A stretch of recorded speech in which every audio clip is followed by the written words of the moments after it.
Bismillahirrahmanirrahim. Assalamualaikum warahmatullahi wabarakatuh. Salam. Baik, pemirsa podcast Desa Panekang, kita kembali berjumpa tentunya dalam pertemuan kita pada siang hari menjelang sore hari ini. Podcast Desa Panekang kehadiran seorang bintang tamu atau narasumber. Beliau ini biasa kalau kami di dunia aktivis atau misalnya orang-orang yang sering bergerak di dalam hal pemberdayaan dan lain sebagainya, beliau sering kami sebut sebagai Kak Hania. Bagaimana kabar Kak? Alhamdulillah baik. Baik ya. Kamu gimana? Baik ya. Jadi beliau ini mungkin sebelum saya persilakan ke beliau untuk bicara banyak hal. Dan ada tema besar yang kita mau angkat di podcast kita pada hari ini. Beliau ini adalah seorang yang bergerak pada bidang pemberdayaan, terutama berjuang pada persoalan perempuan dan anak. Nah, beliau di dalam dunia aktivis itu, kalau untuk lingkup Kabupaten Pangkep, saya pikir tidak ada aktivis yang tidak kenal beliau. Saya saja di generasi generasi terakhir lah mungkin kalau saya bisa bilang begitu, bahwa beliau ini sudah kita kenal kiprahnya dalam banyak hal, termasuk kalau untuk kita di Desa Panekang, beliau juga pernah berjuang di beberapa tahun yang lalu dengan masyarakat yang ada di Desa Panekang. Nah, itu sedikit yang ingin saya sampaikan ke pemirsa sekalian soal perkenalan singkat dari beliau. Mungkin nanti akan ditambahkan sama Kak Hania sendiri. Nah, ada tema yang kita mau angkat dalam podcast kali ini yang menarik mungkin, dan ini masih terjadi di tataran tingkatan lokal, begitupun yang terjadi di Desa Panekang tentunya. Dan ini berlaku umum, bukan hanya di Desa Panekang, tapi ini berlaku umum. Soal perempuan dan anak, baik itu persoalan kekerasan, baik itu persoalan banyak hal yang terjadi soal perempuan dan anak itu. Mungkin yang akan menjelaskan panjang lebar soal ini, saya serahkan ke Kak Hania untuk banyak hal menjelaskan soal ini. Saya silakan Kak, jelaskan sedikit soal ini. Iya, terima kasih adikku ini yang baru beberapa hari juga ketemu. Saya Hania dari biasa kami sebut sebagai aktivis perempuan di Pangkep, yang dulunya memang kami sering banyak bergerak di Makassar. Tetapi saya selalu menganggap bahwa ya kita juga harus bergerak di tingkat kabupaten. Karena kasus-kasus terkait dengan perempuan dan anak ini banyak juga di kabupaten, terutama di Kabupaten Pangkep, dengan melihat letak geografis Kabupaten Pangkep ini yang terdiri dari 3 dimensinya, pegunungan, daratan, dan kepulauan. Nah, 3 dimensi ini juga pasti memiliki permasalahan yang berbeda-beda, dan tentunya memiliki penanganan juga yang berbeda-beda. Nah, sehingga ini memang butuh keseriusan, dan kita harus tetap bergandeng tangan dengan berbagai pihak. Betul Kak? Iya. Berbicara soal perempuan dan anak, kalau kita mau merujuk kepada Undang-Undang 23 tahun 2024 soal penghapusan kekerasan terhadap perempuan, di mana di situ ada terdiri dari 4 jenis kekerasan di dalam situ, dan yang menjadi pelaku dan korban itu ada di dalam lingkup keluarga. Jadi siapapun yang tinggal di dalam lingkup keluarga, di dalam rumah itu, itulah yang masuk dalam undang-undang itu. Nah, kekerasan yang terjadi di dalam masyarakat kita, dan kemudian menurut Undang-Undang 23 itu dikatakan yang ada 4 itu: fisik, psikis, kekerasan ekonomi, dan kekerasan seksual. Kekerasan ekonomi itu misalnya penelantaran keluarga. Oh iya. Kemudian banyak yang terjadi di sekitar berapa bulan terakhir ini, kami menemukan beberapa kasus itu kekerasan fisik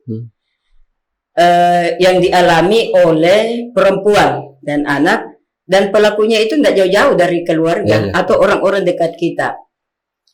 Nah, ini yang ini yang perlu ditegaskan kembali. Kalau dulu dianggap ketika dikeluarkan ini aib, dianggap bahwa kau menceritakan kejelekan keluargamu di luar dengan pergi melapor di polisi, itu menjadi aib menurut kita waktu itu. Nah, tetapi hari ini kita berbicara bahwa negara sudah melindungi kita, perempuan dan anak, lewat undang-undang itu, bahwa itu bukan aib, tapi ini bentuk kejahatan. Nah, sehingga negara hadir dengan melahirkan undang-undang itu. Nah, untuk berbicara Kabupaten Pangkep, memang kita belum punya payung hukum. Apakah itu dalam bentuk perda? Tetapi ada beberapa desa yang sudah melahirkan perdes. Termasuk Panaikan kan? Termasuk Panaikan. Yang dari tahun 2021 itu sudah diterbitkan perdes perlindungan perempuan dan anak. Nah, bagaimana dengan kasus anak? Anak, kalau kita berbicara budaya, anak itu apapun yang dikatakan oleh orang tua, anak harus ngikut. Ya, siap. Termasuk pada soal perkawinannya. Kalau dia sudah tamat SD atau SMP atau K, SMA. Kalau kita katakan dia sudah balik, perempuan haid, maka dia sudah dewasa dan sudah layak untuk dinikahkan. Sekalipun di bawah umur kan? Sekalipun di bawah umur. Nah, di dalam undang-undang perkawinan hari ini itu sudah dikatakan bahwa umur 19 tahun itu batas umur anak. Sehingga di atas 19 tahun baru bisa menikahkan. Tapi apa yang terjadi? Di bawah 19 tahun itu banyak orang tua yang menikahkan.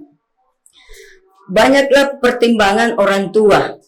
Daripada anakku bergaul bebas, daripada anakku pergi terus dengan pacarnya, dan sebagainya. Nah, tapi tidak dipikirkan ini anak laki-laki seperti apa. Ya, betul Kak. Semua yang salah ini adalah anak perempuan. Gitu. Nah, itu yang menjadi persoalan pertama. Kemudian kemarin Koalisi Perempuan Indonesia sudah melakukan MOU dengan Dinas Pendidikan dan Pengadilan Agama, bahwa kita akan di Pengadilan Agama itu kita akan memperketat sidang dispensasi itu. Karena banyak orang tua dia memaksakan anaknya menikahkan anaknya dengan melalui sidang dispensasi ini, surat dispensasi. Ada juga kalau tidak dikeluarkan dispensasi, dia menikahkan anaknya dengan sendirinya tanpa tercatat. Meskipun dia pesta-pesta besar-besaran, tapi dia tidak tercatat. Nah, dan itu banyak kasus yang kami dapatkan di pulau. Karena untuk mengurus dispensasinya itu kan memikirkan untuk dia ke darat. Nah, sehingga kami juga biasa melakukan sosialisasi dengan KUA di setempat, kemudian penyuluh agama, kemudian orang tua, anak, sehingga memang ini perlu memang kerja kolaboratif. Ya, betul. Dan keseriusan kita bersama bahwa anak ini harus dilindungi. Ya. Ketika kita berbicara anak dilindungi, ya kita sama-sama harus melindungi anak. Nah, orang tua di mana posisinya? Nah, orang tua, saya kira pendidikan awal anak itu kan ada di dalam rumah, ada dalam rumah. Orang tuanya. Iya, dan ada di orang tua. Saya selalu ini kalau anak nakal, selalu anak yang disalahkan. Betul. Nah, selalu anak yang disalahkan. Tetapi kita tidak memikirkan bagaimana pola didik kita di dalam rumah. Kalau biasanya kita jadikanlah anak sebagai teman, supaya dia bisa berbicara dengan kita, terbuka dengan kita. Nah, tetapi ini kan biasanya orang tua kalau anak bicara tidak didengarkan. Makanya kita selalu kampanyenya itu dengarkan suara anak. Nah, ini yang banyak memang yang, tapi ini memang kerja berat kita bersama, kerja kolektif yang memang harus kita lakukan secara bersama-sama, secara kolektif, kemudian secara terus-menerus. Tidak hanya misalnya tanggal 25 ini ada kampanye Hari Anti Kekerasan Terhadap Perempuan misalnya nih.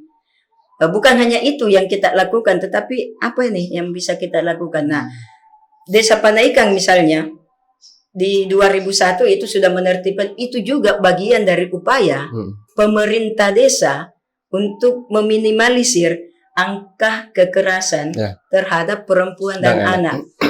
Bahwa anak butuh sekolah, anak butuh ijazah, bukan buku nikah.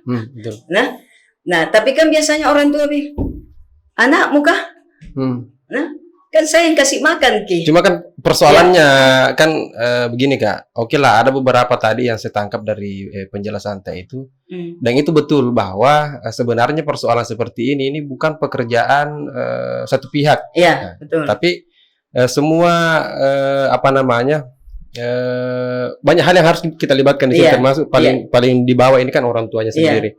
Nah, tapi kalau persoalan misalnya seperti yang kita bahas itu, saya mau angkat kasus, mungkin ini tidak terjadi di Panaikang, tapi terjadi di tempat lain, dan ini ada di Kabupaten Pangkep, soal kejadian yang pernah terjadi kalau saya tidak salah di daerah Segiri, kalau bukan di Mandalay, Kak, yang soal seorang anak perempuan yang kemudian ada kekerasan seksual dari orang tuanya sendiri, dan itu pernah mungkin kita tahu juga itu. Betul. Kasus itu kan kasus lama Kak, kasus lama tapi baru terungkap kembali karena baru ada yang mau speak up dan ada yang mau dampingi. Nah, kasus seperti itu Kak, betul kita bilang bahwa itu akan menjadi aib, bukan hanya aib si anak ini, tapi akan menjadi aib keluarga. Apalagi kalau dia berasal dari keluarga yang misalnya besar begitu. Pasti ini akan, tahu lah kalau kita di kampung Kak. Beda kalau di kota kan, di perumahan atau di kota atau di mana, orang cuek saja persoalannya. Tapi kalau di kampung Kak ini, ini mungkin ada solusi soal bagaimana mereka dijamin soal asas kerahasiaan atau minimal apalah. Karena kan begini Kak, mohon maaf, aparat keamanan atau apapun itu, ketika kita ada pemeriksaan lanjut atau apa, biasa didokumentasikan kemudian di share begitu. Ini kan maksudnya korban bullying dan lain sebagainya kan ini dihindari Kak. Betul. Iya. Kalau ada anak yang sudah mulai speak up soal apa yang dialaminya, itu saya kira itu sesuatu yang luar biasa. Perlindungan korban memang harus kita jaga. Dari dulu kita selalu menyampaikan ketika ada korban, makanya kita selalu mengatakan bahwa teman-teman pewarta media juga harus paham soal menulisnya terkait dengan korban. Jangan sampai dia menjadi korban, tetapi di dalam pemberitaan dia tersudutkan, akhirnya menjadi korban kembali. Jadi dia menjadi korban yang berulang. Nah, apa yang harus kita lakukan? Kami selalu mengusulkan kepada Dinas Pemberdayaan Perempuan dan Anak bahwa kita butuh rumah aman. Rumah aman itu adalah kita ada sebuah rumah di mana ketika anak mulai speak up atau perempuan sudah mulai mengeluarkan, sudah mulai bicara, maka ini ada rumah aman nih yang kita siapkan untuk dilindungi. Seperti yang tadi itu disampaikan bahwa memang banyak yang menganggap bahwa ini aib. Betul. Tetapi banyak juga kasus yang kita dapatkan meninggal pini orang baru diketahuan bahwa oh dia meninggal karena stres lah misalnya, atau karena dia dibunuh karena dia mau bicara kayak kejadian ini Kak yang pernah terjadi yang dari menara itu lompat itu kan spekulasinya banyak sekali Kak. Itu terus terang itu anak, sempat saya klarifikasi juga beberapa teman-teman yang kemudian mengangkat isu-isu yang minta maaf itu negatif karena angkat apalah dan sebagainya. Maksud saya ini kan yang mereka tidak tersalurkan secara dan tidak paham harus cerita kemana, cerita ke orang tua yang serba salah, ke pihak kemana dan sebagainya, itu yang tidak tersalurkan Kak. Karena tidak ada wadahnya. Satu, karena dia tidak tahu mau bicara kemana. Betul. Karena dia mau ajak orang tuanya bicara, mau jujur ini anak, orang tuanya duluan yang marah. Betul. Kan? Kemudian mau bicara ke teman-temannya takut dibully. Akhirnya jalan pintas itu bunuh diri. Bagaimana dengan korban bullying dan sebagainya? Ini kan banyak kasus yang kita temukan. Nah, ketika misalnya kalau saya mau berbicara soal kasus kekerasan seksual itu pernah kita temukan juga di sini. Di Pangkep ini banyak yang cuma memang tidak banyak yang speak up untuk apa yang dialami oleh tubuhnya. Karena itu tadi takut dengan si pelaku, karena rata-rata pelakunya kan orang dewasa. Ya. Orang dewasa pelakunya, sehingga ketika diancam anak ini akan takut. Jangankan anak-anak, orang dewasa pun, perempuan dewasa pun ketika dia diancam dia pasti akan takut. Nah, bahkan banyak yang speak up nanti 10 tahun sudah mengalami itu baru dia mengatakan itu. Nah, tetapi lagi-lagi kenapa kau tidak jujur dari dulu? Ini banyaklah. Tetapi kan banyak juga persoalan yang dihadapi oleh si korban, bahwa kalau saya menyampaikan orang tua aku malu. Ya? Saya juga malu. Saya pasti tidak akan berkembang. Ada banyaklah. Apalagi budaya kita ini di Bugis Makassar ini kan banyak sekali yang budaya sirik. Sirik itu kalau begitu kan. Ya, betul. Tetapi kan bukan kalau saya bukan di situ, ini bentuk kejahatan ini yang beginian.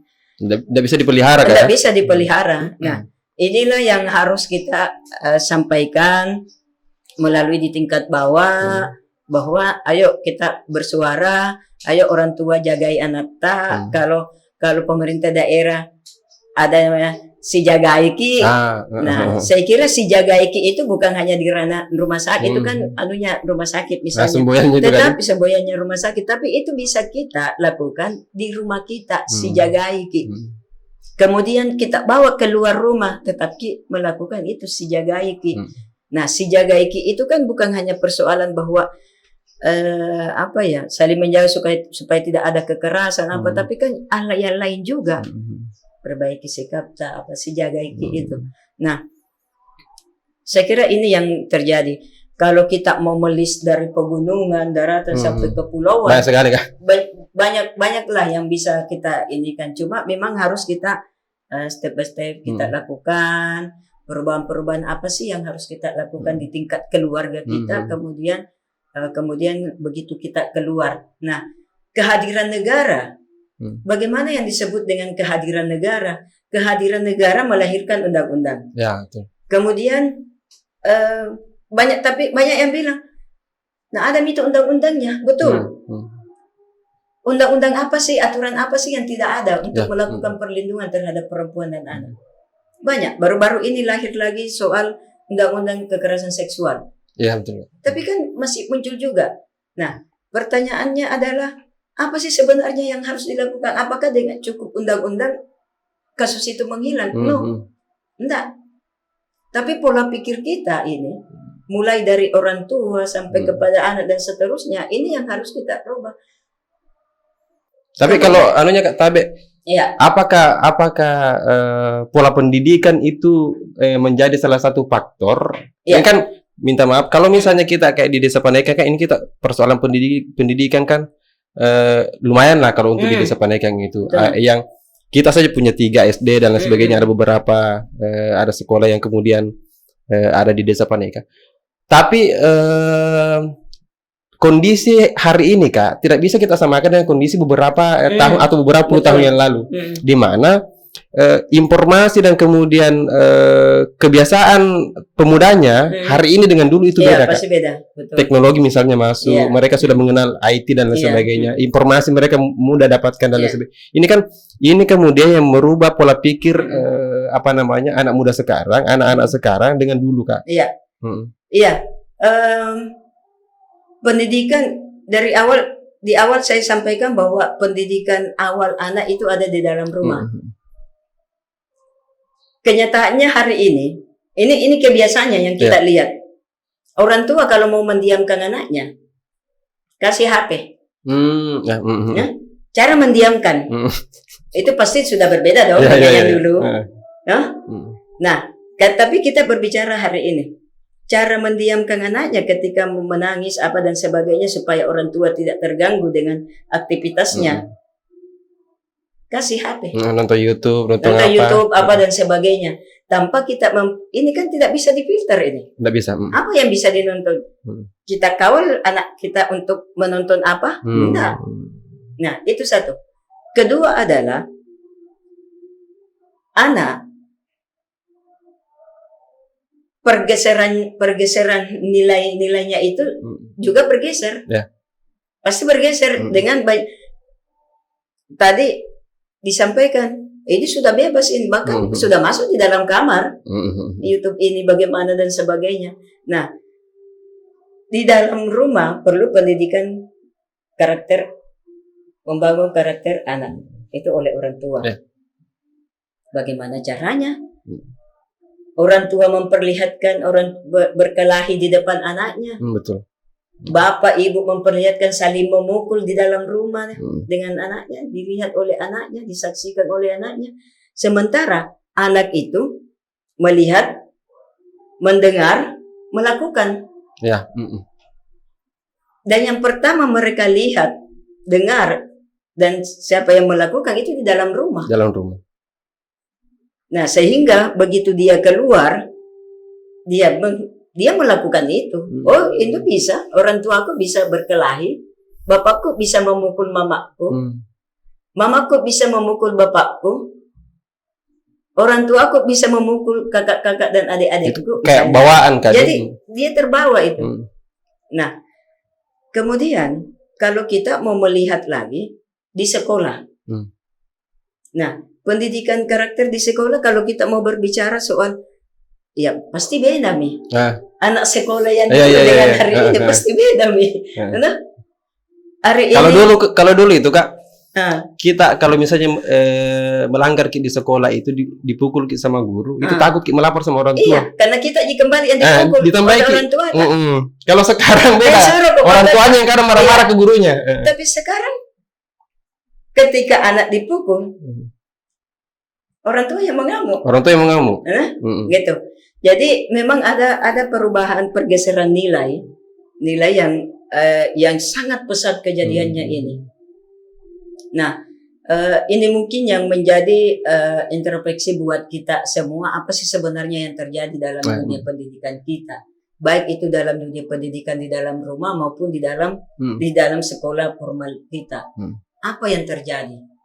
Sebenarnya apa kejadian yang membuat anak bisa seperti itu? Karakter kita sebagai, jangan makin bicara bahwa karakter orang Indonesia, tapi karakter kita sebagai orang Bugis Makassar ini sudah mulai bergeser. Dan saya Kak, kan kita disinggung soal pendidikan. Sebentar kita mau bahas juga soal pernikahan di bawah umur itu Kak. Tapi saya mau fokus di pendidikannya ini. Kenapa saya fokus di pendidikan? Karena menurut saya, kajian saya secara pribadi, bahwa ini koreksi kalau salah Kak, bahwa genetik kecerdasan itu berasal dari perempuan. Dia akan turunannya sampai ke anaknya. Nah, sehingga penting perempuan itu menempuh pendidikan. Oke lah, kalau dulu mungkin kita mengenal Kartini yang teriak-teriak soal pendidikan itu harus diperjuangkan. Perempuan juga harus layak mendapatkan pendidikan. Tapi kalau kita mau masuk pada persoalan pernikahan di bawah umur, itu kan secara tidak langsung ini persoalan menjodohkan anaknya dan sebagainya, itu kan masih lumrah Kak, masih dianggap sesuatu yang biasa-biasa saja, tidak memikirkan bahwa ke depan dia akan bagus jika hubungan rumah tangganya atau tidak. Nah, inilah yang kemudian banyak yang menjadi korban karena anak-anak ini harus putus sekolahnya, tidak sampai kuliah lah, tidak sampai apalah. Mereka tidak sempat mengenyam pendidikan itu sehingga dia tidak matang secara individu, kemudian menjadi seorang ibu rumah tangga begitu. Jadi kami biasa menyebutnya anak mengurus anak. Anak mengurus anak. Jadi anak mengurus anak. Iya. Jadi banyak kecemasan orang tua kepada anak perempuannya dibanding dengan anak laki-lakinya. Betul. Ya? Betul. Dengan melihat budaya kita. Banyak kecemasan sehingga anak perempuan itu cepat dinikahkan. Kedua, ada stigma bahwa kalau anak perempuan terlambat menikah itu dianggap tidak laku. Tidak laku. Iya. Ketiga adalah bahwa daripada sekolah jago, ujung-ujungnya ke dapur jago juga. Ya? Karena bisa kita lihat kalau dua anak bersaudara laki-laki dan perempuan kemudian mau ke jenjang pendidikan, satu ini kemampuan orang tua pasti laki-laki yang didahulukan. Padahal kalau kita mau melihat bahwa misalnya mungkin lebih pintar dia anak perempuannya, tetapi karena dia berjenis kelamin perempuan sehingga dia dinomor duakan. Jangan mau ke dulu kau, kakakmu mau dulu yang sekolah, yang lanjut. Nah, tetapi meskipun hari ini sudah ada juga bahwa biar kami adik perempuanku yang sekolah daripada saya cukup bekerja, misalnya begitu. Tetapi rata-rata yang kita lihat itu masih diutamakan lah anak laki-laki. Apalagi kalau mau kuliah di Makassar. Oh, pasti banyak pertimbangannya orang tua. Kos lah, apalah. Bukan hanya faktor biaya, tapi masalah faktor pergaulan. Pergaulan lingkungan. Banyaklah. Lebih napikirkan pergaulannya anak perempuannya daripada pergaulan anak laki-lakinya. Padahal anak laki-laki ini kan juga banyak anunya juga kan. Seperti yang melakukan pemerkosaan kan laki-laki. Maksudnya kan yang melakukan begal kan laki-laki. Kalau stigmanya di masyarakat itu, tak? Dianggap bahwa kalau perempuan ini kan budayanya orang Bugis kan, Bugis Makassar. Ada kalau orang Bugis itu mengenal istilah melebi kalau perempuan begitu.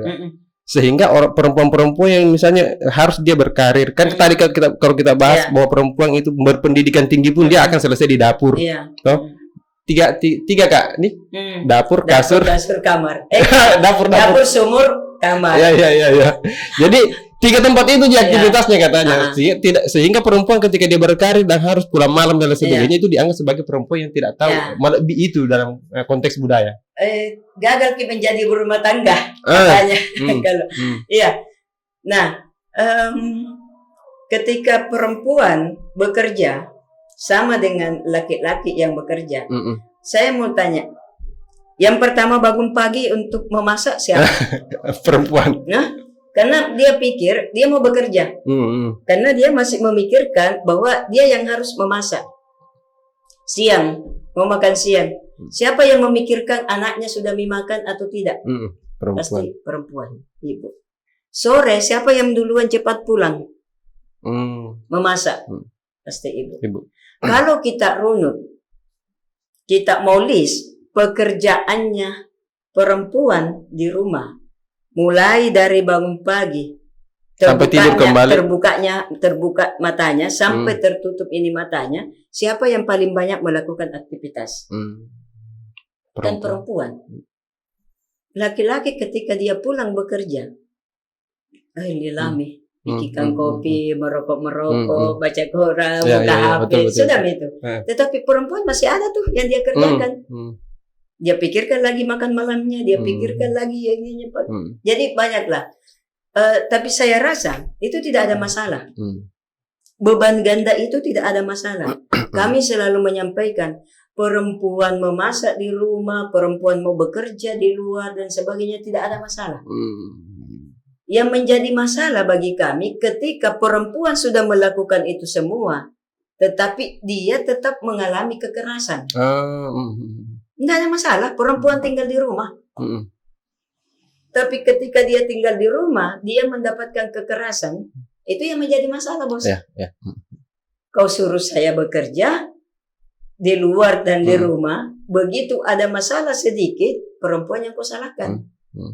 Perempuan yang kau pukul, tidak becuslah menjadi ibu, gagal menjadi ibu, sudah terjadilah pertengkaran dan pemukulan dan sebagainya. Di situ terjadi kekerasan, perceraian dan sebagainya.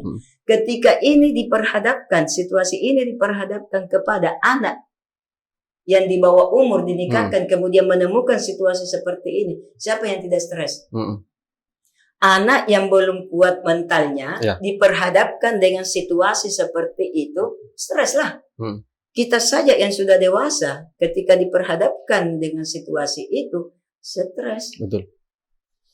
Nah, sehingga kenapa kita menganggap bahwa anak ini umurnya 19 tahun, di atas 19 tahun baru boleh menikah, karena dianggap bahwa itu kematangan di situ ada. Kematangan berpikir, mental, dan sebagainya. Kenapa banyak anak di bawah umur yang bercerai? Kalau kita mau melihat di pengadilan agama, banyak kasus perceraian yang terjadi di bawah umur, itu karena itu persoalan mental. Betul. Kemudian orang tua menikahkan anaknya pada waktu itu karena dianggap malu. Tapi ketika anaknya bercerai, itu dia tidak anggap malu, bos. Malah mungkin anaknya, jadi pelimpahan tanggung jawab, orang tua melimpahkan, kalau kalau kami biasa berdiskusinya banyak supaya ada yang membiayai, Ya, lepas tanggung jawab. ya, Orang tua betul. melepas tanggung jawab dengan menyerahkan anaknya kepada si laki-laki ini di bawah umur itu. Nah, tetapi setelah bercerai satu dia tidak lepas, tapi begitu dia bercerai dia kembali membawa dua anak.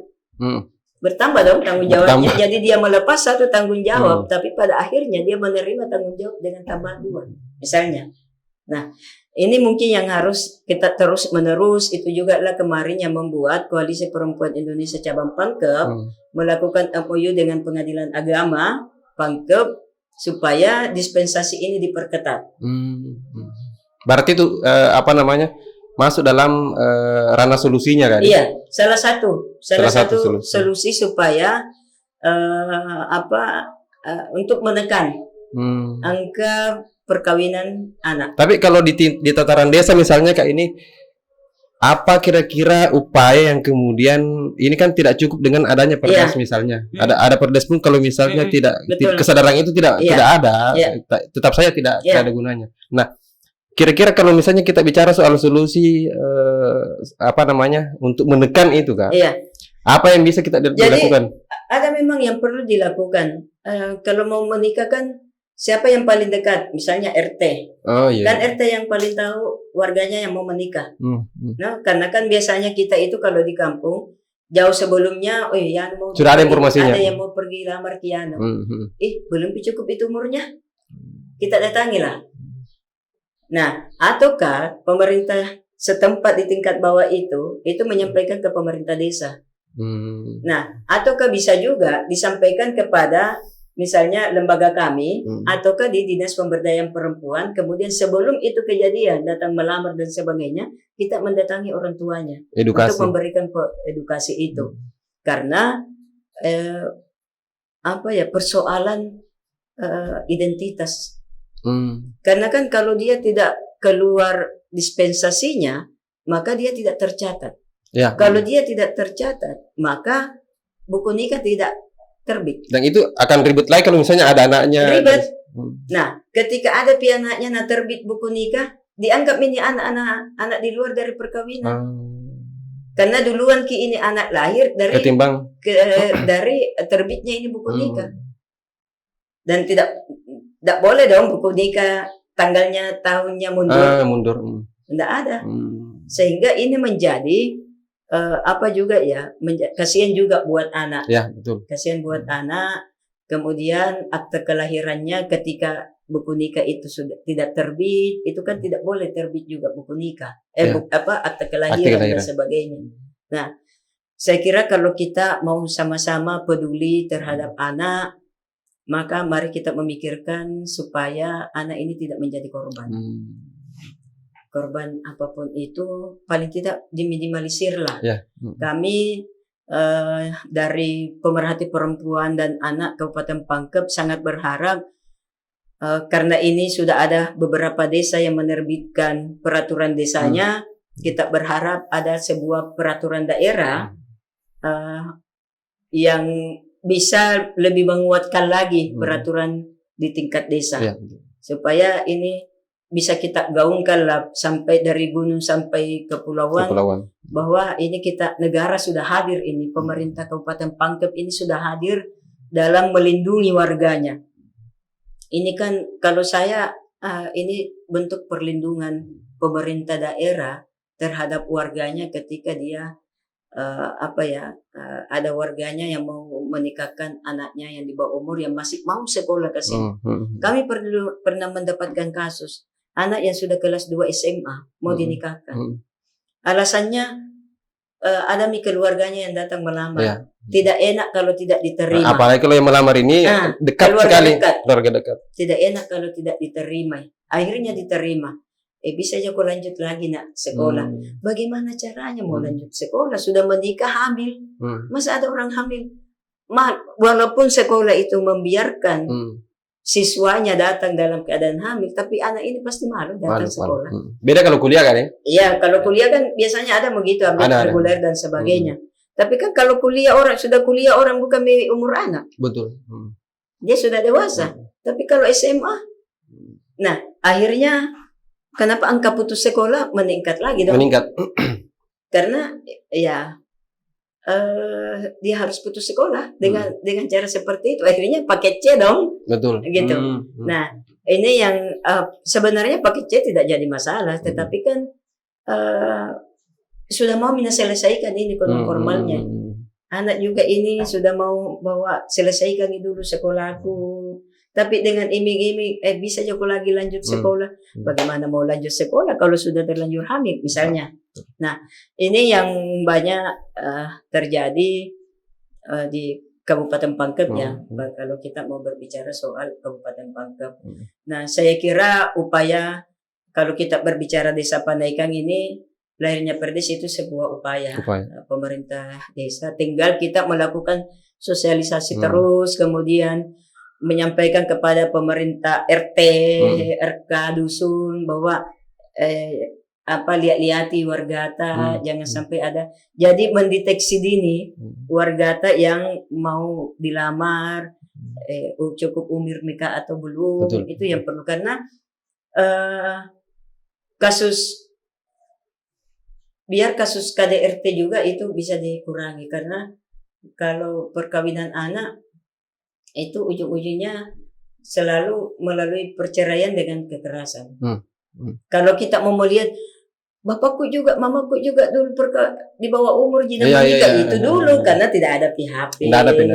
Kemudian banyak saudara-saudaranya yang merawat dia, kemudian banyaklah yang bisa mendukung, sehingga dan tidak ada juga aturan soal bahwa anak harus menikah di sekian dan sebagainya. Nah, kalau kita mau membandingkan, tapi kan kita tidak bisa berbicara yang lampau, tapi kita harus berbicara hari ini. Dulu tidak begitu. Iya betul, dulu sama gitu bilang. Dulu kita sekolah dicubit kita tidak jadi masalah gitu. Nah, tetapi kan ada perubahan pola pikir, perubahan budaya, karakternya kita dengan masuknya berbagai macam internet yang ada, informasi yang jadi ya memang banyak hal orang tua yang hari ini yang harus dipikirkan ketika dia mau melakukan sesuatu kepada anaknya, terutama kepada anak perempuannya. Mungkin itu yang. Siap, Pak. Iya. Jadi menarik diskusi kita hari ini, bahwa perlu menjadi catatan bagi kita semua, dan ini adalah bentuk edukasi. Saya pikir soal kekerasan, soal pernikahan dini, dan kemudian soal pentingnya pendidikan bagi anak, khususnya perempuan, itu harus digaungkan dan kemudian disampaikan di mana-mana. Dan saya sepakat bahwa pekerjaan ini adalah pekerjaan kolektif, semua harus terlibat, Kak. Baik itu keluarga, baik itu pemerintah, kemudian semua instansi yang terkait. Terima kasih, Kak, atas waktunya. Ini semoga masih ada waktu di lain hari kita mendiskusikan hal lain, Kak. Saya pikir bukan cuma persoalan perempuan dan anak yang jadi pembahasan kita nantinya. Dan saya ucapkan semoga pemirsa bisa mengikuti dan kemudian memberikan saran di kolom komentar. Jika misalnya ada hal-hal yang perlu untuk kita kaji dan bahas lagi di podcast Desa Pandaikang, silahkan berkomentar, khususnya masyarakat Desa Pandaikang. Mungkin itu dari saya. Terima kasih, Kak Hania. Akhir kata, wassalamualaikum warahmatullahi wabarakatuh. Iya, terima kasih.